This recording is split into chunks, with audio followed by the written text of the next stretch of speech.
नमस्कार दोस्तों। चुनाव में पीआरओ डायरी एवं फॉर्म 17 घ यानी दर्ज किए गए मतों का रिकॉर्ड, ये दोनों फॉर्म महत्वपूर्ण हैं। दोनों मतदान के पश्चात वोटिंग मशीन के साथ इन्हें आरओ के पास हमें जमा कराना होता है। आइए जानते हैं फॉर्म 17 घ कैसे भरें। यह है फॉर्म 17C यानी 17 घ। यह फॉर्म दर्ज किए गए मतों का रिकॉर्ड है। इसमें यहाँ पर विधानसभा क्षेत्र का नाम लिखना है, यहाँ पोलिंग स्टेशन नंबर तथा नाम लिखना है, मतदान केंद्र का नाम, संख्या एवं नाम लिखना है, यहाँ कंट्रोल यूनिट नंबर लिखने हैं, यहाँ बैलेट यूनिट नंबर लिखने हैं।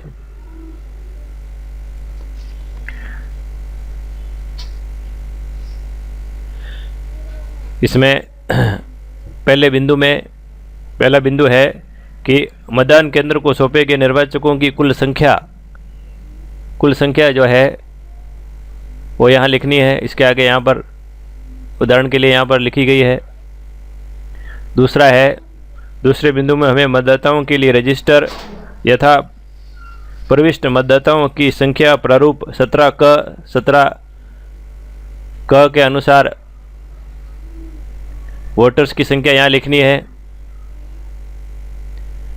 3 नंबर पर नियम 49 घ के अधीन मतदान दर्ज न करने का विनिश्चय करने वाले मतदाताओं की संख्या लिखनी है कि उन्होंने मतदान न करने का विनिश्चय किया। और 4 नंबर पर मतदाताओं की संख्या लिखनी है जिन्हें नियम 49 ड के अधीन मतदान की अनुमति नहीं दी गई, यानी उन्होंने मतदान केंद्र पर गोपनीयता भंग करने की कोशिश की और उन्हें मतदान नहीं देने गया, उनकी संख्या पॉइंट 4 में लिखनी है।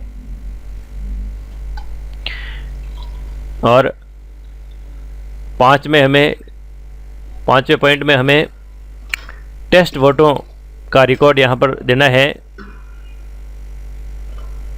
जांच मत जो होते हैं, टेस्ट वोट, उनका हमें यहाँ पर रिकॉर्ड देना है कि कुल टेस्ट वोट कितने जो हैं उनको यहाँ पर घटाया जाना है। यहाँ पर कुल संख्या लिखनी है, यहाँ कुल टेस्ट वोट की संख्या लिखनी है, यहाँ पर उनका सीरियल नंबर लिखना है। 17 ए के अनुसार बी पॉइंट के अंदर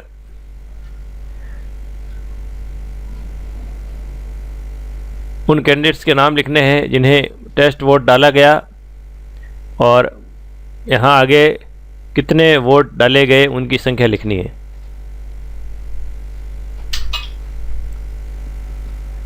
6 नंबर बिंदु पर वोटिंग मशीन के अनुसार दर्ज मतों की कुल संख्या लिखनी है। बिंदु 7 में दर्ज करना है कि बिंदु 2 के अनुसार डाले गए कुल मतों में से बिंदु 3 और 4 के अनुसार मत नहीं डालने वाले मतों की संख्या घटाने पर वोटिंग मशीन में दर्ज मतों की कुल संख्या के बराबर आनी चाहिए। अगर नहीं है तो उसका विवरण बिंदु 7 में देना है।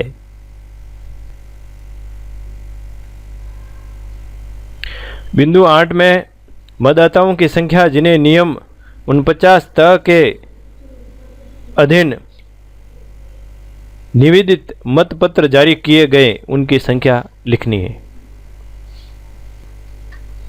बिंदु 9 में टेंडर वोट की संख्या लिखनी है। यहाँ पर प्राप्त हुए टेंडर वोटों की संख्या लिखनी है यहाँ पर, और यहाँ पर सीरियल नंबर लिखना है। नीचे जारी किए गए, इश्यू किए गए टेंडर वोट और उसके नीचे नॉट यूज एंड रिटर्न, जो वापस यूज़ नहीं किए गए और रिटर्न किए गए उनका विवरण लिखना है। बिंदु 10 में पेपर सील का लेखा जोखा देना है। इसके अंदर बिंदु 1 में इस्तेमाल हेतु आपूर्ति की गई पेपर सील की यहाँ संख्या लिखनी है और नीचे सीरियल नंबर लिखने हैं। 2 में प्रयुक्त पेपर सील, यहाँ संख्या लिखनी है और नीचे सीरियल नंबर लिखने हैं। बिंदु 3 में unused and returned paper seal की यहाँ पर संख्या लिखनी है और नीचे सीरियल नंबर लिखने हैं।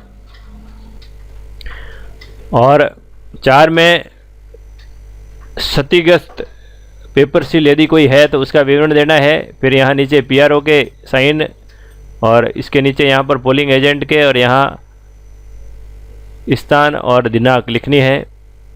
इस प्रकार आप फॉर्म 17G भर सकते हैं। चैनल को देखते रहिए, जानकारी लेते रहिए। धन्यवाद।